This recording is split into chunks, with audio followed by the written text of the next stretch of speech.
오늘 성경 말씀은 요한일서 4장 16절에서 21절입니다. 러시아의 문호 톨스토이의 단편 소설 중에 사람은 무엇으로 사는가가 있습니다. 톨스토이는 단편들을 쓸 때 성경 구절들을 함께 적어 놓았는데 이 단편 앞에는 요한일서 3장과 4장의 구절들을 몇 개 적어 놓았습니다.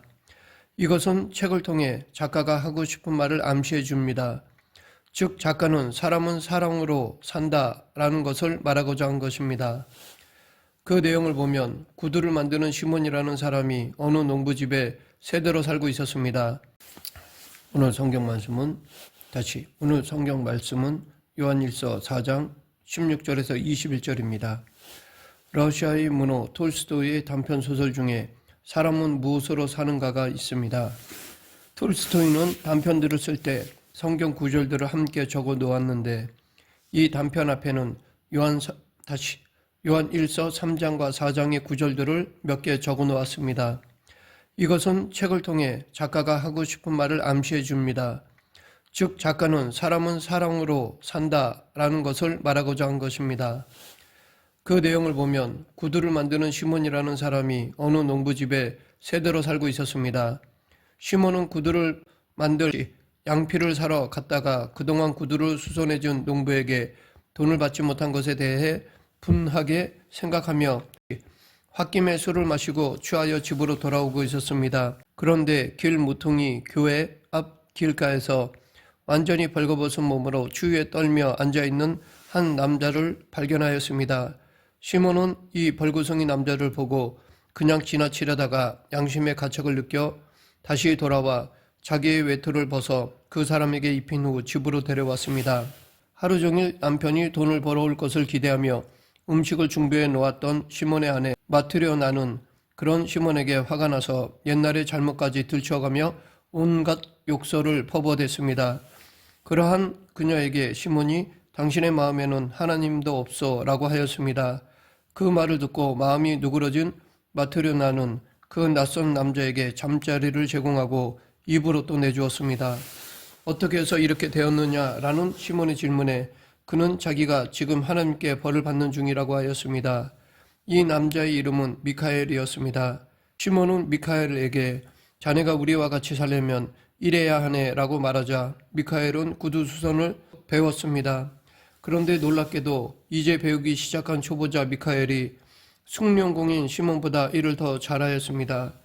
그러한 미카엘의 소문이 퍼지자 사람들이 몰려와서 구두수선을 맡기는 바람에 시몬은 많은 돈을 벌게 되었습니다.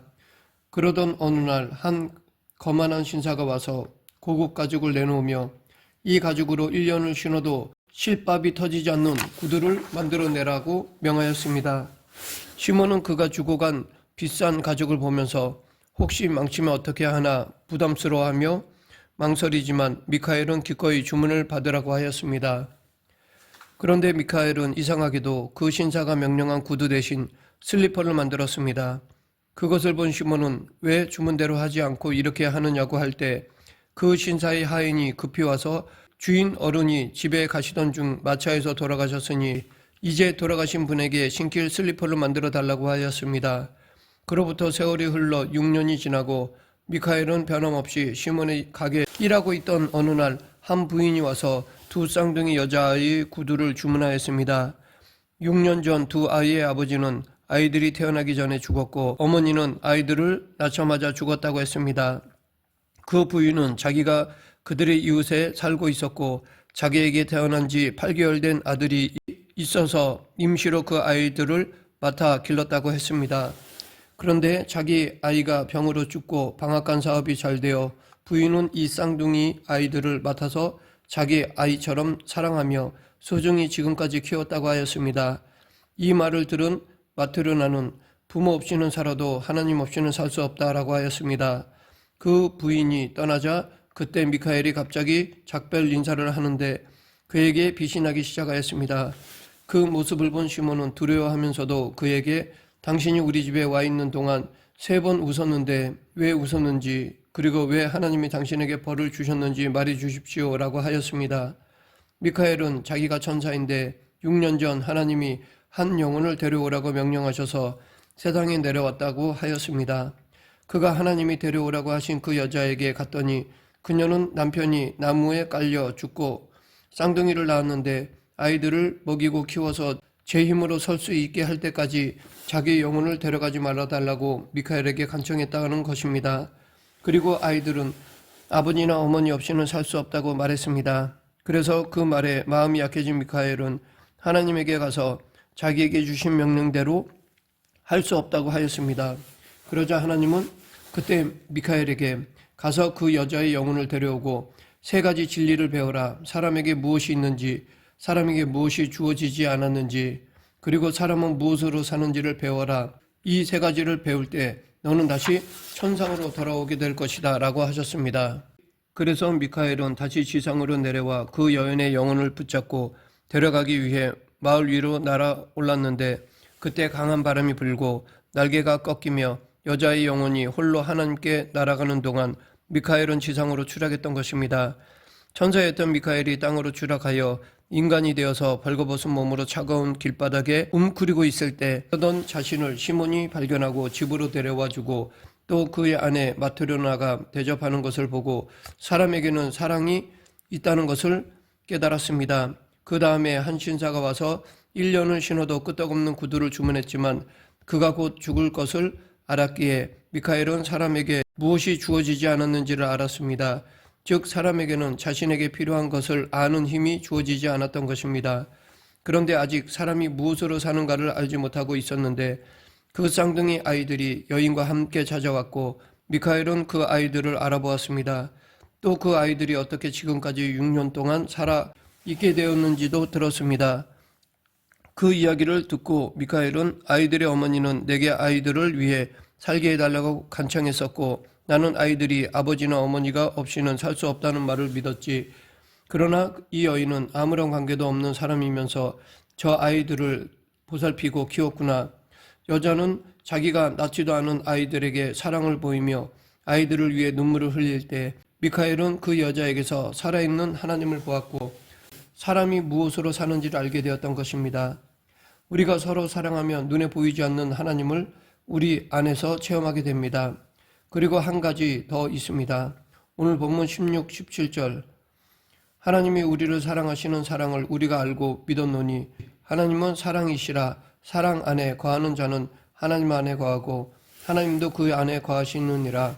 이로써 사랑이 우리에게 온전히 이루어진 것은 우리로 심판날에 담대함을 가지게 하려 함이니 주께서 그러하심과 같이 우리도 이 세상에서 그러하니라. 하나님의 사랑 안에서 서로 사랑하면 심판날 담대함을 가지게 됩니다. 사랑이 두려움을 이긴다는 것입니다. 우리는 보통 사랑의 반대는 미움이라고 생각하는데 성경은 사랑의 반대가 두려움이라고 말합니다. 또한 우리가 서로 사랑하면 하나님의 사랑이 온전히 이루어지게 됩니다. 즉 하나님의 사랑이 우리 속에서 열매를 맺게 된다는 것입니다. 그리고 하나님의 사랑이 우리 속에서 열매를 맺게 되면 그리스도께서 사셨던 대로 또한 우리도 세상에서 그렇게 살게 됩니다. 그러니까 하나님께서 완벽한 사랑으로 세상을 사랑하신 것 같이 우리도 예수님을 닮아 그러한 사랑으로 서로를 사랑하게 된다는 것입니다. 우리가 그렇게 서로 사랑하면 심판 때의 두려움이 없어집니다. 그런데 이 말은 우리가 서로 사랑하지 않으면 엄청난 심판을 당하게 된다는 것이 아닙니다. 그렇게 되면 우리가 서로 사랑하느냐 안 하느냐가 최후 심판에서 우리가 구원을 받느냐 못 받느냐를 결정하는 것이 되기 때문입니다. 그렇게 되면 요한 1서에서 하나님의 본질이 사랑이고 하나님이 우리를 최고의 사랑으로 먼저 사랑하셨다는 진리와 정면 충돌하게 됩니다. 또한 이것은 행위 구원이 될 수 있습니다.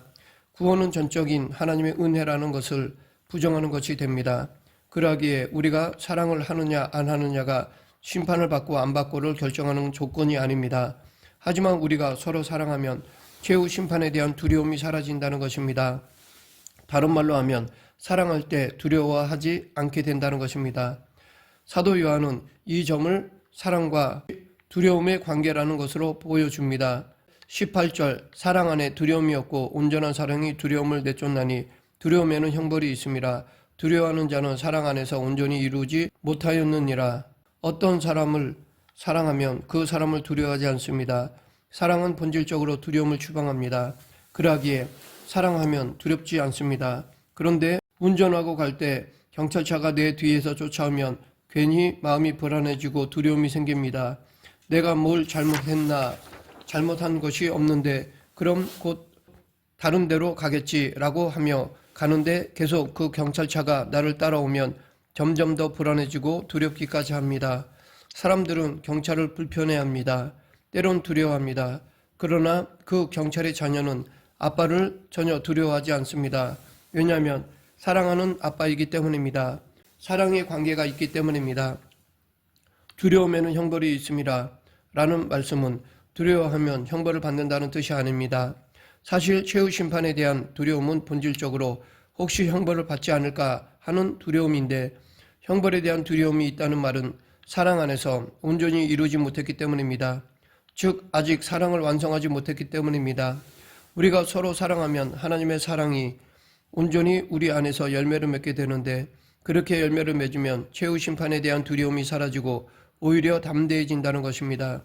하나님을 사랑하지 않을 때 두려움이 생깁니다.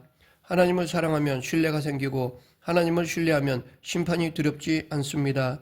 그런데 하나님을 온전히 사랑하지 않으니까 두려움이 생기는 것입니다. 또한 우리가 서로 사랑하지 않을 때 두려움이 생깁니다. 사랑을 실천하지 않으면 불안해지고 두려움이 생기며 갈등이 생깁니다. 그러하기에 예수님이 우리에게 서로 사랑하라고 하시는 이유는 사랑이 우리를 살리기 때문입니다.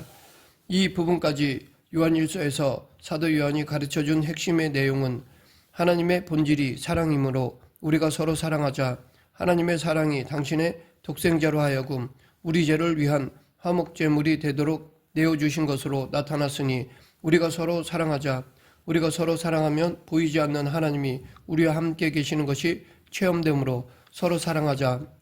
사랑은 최후 심판의 형벌에 대한 두려움을 추방하는 것이니 서로 사랑하자입니다. 이렇게 서로 사랑해야 하는 이유들을 길게 제시한 다음에 마지막으로 우리가 서로 사랑해야 할 근거가 무엇인지를 말합니다. 19절, 우리가 서로 사랑함은 그가 먼저 우리를 사랑하셨습니다. 우리의 사랑은 하나님의 사랑에 근거합니다. 하나님이 우리를 먼저 사랑하셨기 때문에 우리도 사랑해야 한다는 것입니다.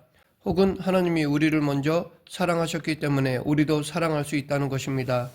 즉 우리가 사랑하는 근거는 하나님 사랑에 있다는 것입니다. 그러기에 아무리 다른 사람을 사랑한다고 해도 그것이 하나님의 사랑에 기초를 두고 있는 것이 아니라면 그것은 진정한 사랑이 될 수 없습니다. 아무리 고귀한 사랑을 실천한다 하더라도 인간의 사랑에는 결국 한계가 있습니다. 아무리 사랑하더라도 이기적인 면이 다 있습니다. 어머니의 사랑도 고귀하지만 완벽하지는 않습니다. 결국 진정한 사랑은 하나님의 사랑에 기초를 둔 사랑이어야 합니다.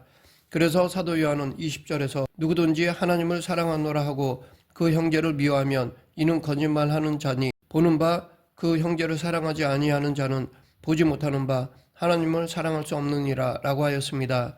이렇게 우리의 사랑과 하나님의 사랑이 직접적으로 연결되어 있기 때문에 우리가 하나님을 사랑한다고 하면서 형제 자매를 미워한다면 그것은 거짓말이라는 것입니다. 이 말씀과 앞에 있는 3장 16절부터 17절의 말씀을 연결하면 그 의미가 분명해집니다. 그가 우리를 위하여 목숨을 버리셨으니 우리가 이로써 사랑을 알고 우리도 형제들을 위하여 목숨을 버리는 것이 마땅하니라. 누가 이 세상의 재물을 가지고 형제의 궁핍함을 보고도 도와줄 마음을 닫으면 하나님의 사랑이 어찌 그 속에 거하겠느냐. 자녀들아, 우리가 말과 혀로만 사랑하지 말고 행함과 진실함으로 하자. 말과 혀로만 사랑하는 것은 참된 사랑이 아닙니다. 물질 문제에 있어서까지 사랑을 실천하지 않는 것은 진실한 사랑이 아닙니다. 하나님을 사랑한다고 말과 혀로만 말하고 형제자매의 어려움을 외면한다면 그것은 하나님을 참으로 사랑하는 것이 아니고 이웃을 참으로 사랑하는 것도 아닙니다. 왜냐하면 보이는 형제자매를 구체적으로 사랑하지 않는 사람이 보이지 않는 하나님을 사랑한다는 것은 말이 되지 않기 때문입니다. 우리가 보이지 않는 하나님을 사랑한다는 것을 어떻게 증명할 수 있을까요? 보이는 형제자매를 사랑하는 것을 통해 증명할 수 있습니다. 보이지 않는 그리스도를 사랑하는 것을 어떻게 증명할 수 있을까요? 보이는 그분의 몸된 교회를 사랑하는 것을 통해 증명할 수 있습니다. 하나님을 정말 사랑한다면 하나님이 원하시는 일을 위해 또한 하나님이 사랑하시는 형제 자매들을 위해 내 시간과 에너지와 물질과 재능을 사용하게 됩니다. 예수 그리스도를 정말 사랑한다면 그분의 몸된 교회를 위해 내 시간과 에너지와 물질과 재능을 사용하게 됩니다. 보이는 이웃과 교회를 구체적으로 사랑하지 않으면 보이지 않는 하나님을 사랑한다고 하는 것은 말이 되지 않는다고 오늘 성경은 우리에게 분명히 말하고 있습니다. 계속해서 사도 요한은 우리가 서로 사랑하는 것을 예수님의 계명과 다시 연결시켰습니다. 21절 우리가 이 계명을 주께 받았나니 하나님을 사랑하는 자는 또한 그 형제를 사랑할지니라. 예수님은 우리가 서로 사랑해야 할 것을 계명으로 주셨습니다. 하나님과 이웃을 사랑하라는 가장 큰 계명과 내가 너희를 사랑한 것 같이 너희도 서로 사랑하라 하신 새 계명을 주셨습니다. 우리는 주님의 계명에 따라 하나님을 사랑하며 형제자매를 사랑해야 하는 것입니다. 우리가 서로 사랑해야 하는 근거는 예수님의 말씀입니다. 예수님께서 하라고 하셨기 때문에 하는 것입니다. 그리고 주님의 말씀에 순종하는 사람은 진정한 자유와 기쁨과 감격과 평안을 맛보게 됩니다. 그래서 풍성한 삶을 살게 되는 것입니다. 신앙생활에서 중요한 것 중에 하나가 관계입니다. 하나님과의 사랑의 관계, 그리고 이웃과의 사랑의 관계입니다. 우리가 거룩이라고 할 때 하나님과 사랑의 관계 속에 있고 이웃과 사랑의 관계 속에 있을 때 표현되는 그 삶이 거룩입니다. 이웃과의 관계가 정말 사랑으로 되어 있다면 이웃에게 해야 할 일이 있고 해서는 안 될 일이 있습니다. 이웃을 향해서 해야 할 일은 하고 해서는 안 될 일을 하지 않는 사람, 이웃을 위해 해줘야 할 말은 하고 하지 말아야 하는 말은 안 하는 사람, 사랑의 관계가 깨어지는 일은 안 하고 사랑의 관계를 돈독하게 하는 일을 하는 사람, 그런 사람이 거룩한 사람입니다. 하나님과의 관계에서도 해야 할 것이 있고 하지 말아야 할 것이 있습니다. 하나님과의 관계를 더 깊이 해주는 일은 하고 하나님에게서 멀어지게 만드는 일은 하지 않는 사람을 거룩한 사람이라고 합니다. 그래서 거룩은 끝에 가면 사랑입니다. 결국 사랑의 관계가 중요합니다. 그것을 위해서는 하나님과의 관계에서도 이웃과의 관계에서도 해야 할 것이 있고 하지 말아야 할 것을 잘 지킬 줄 알아야 합니다. 하나님을 정말로 사랑하고 있다면 말씀을 사모하고 묵상하며 기도하고 싶어질 것입니다. 정말 이웃을 사랑하고 있다면 지적과 비난이 아니라 격려와 위로하고 싶어질 것입니다. 진짜 거룩과 진짜 사랑은 남을 정죄하기보다 격려해 줍니다. 깎아내리기보다 세워줍니다. 말씀을 믿겠습니다. 내가 정말 거룩한 사람인지, 내가 정말 사랑을 실천하고 있는지 어떻게 알 수 있을까요? 그 사람만 있으면 왠지 어둡던 분위기가 밝아지고 절망적인 분위기가 소망으로 바뀌고 부정적인 분위기가 긍정적으로 된다면 그것은 사랑을 실천하고 있다는 증거입니다. 그런 사람이 정말 거룩한 사람입니다. 그러나 반대로 나만 나타나면 사람들이 어두워지고 회피한다면 그것은 사랑을 실천하고 있지 않다는 증거입니다. 우리 모두 예수님을 본받아 하나님 사랑, 이웃 사랑으로 살아가는 성도가 되길 간절히 축원합니다. 기도하겠습니다. 사랑과 은혜가 풍성하신 하나님 아버지, 사랑을 말로만이 아니라 구체적인 삶의 현장에서 실천함으로 하나님의 뜻을 이루는 그리스도인이 되게 하여 주시옵소서. 예수님 이름으로 기도드립니다. 아멘.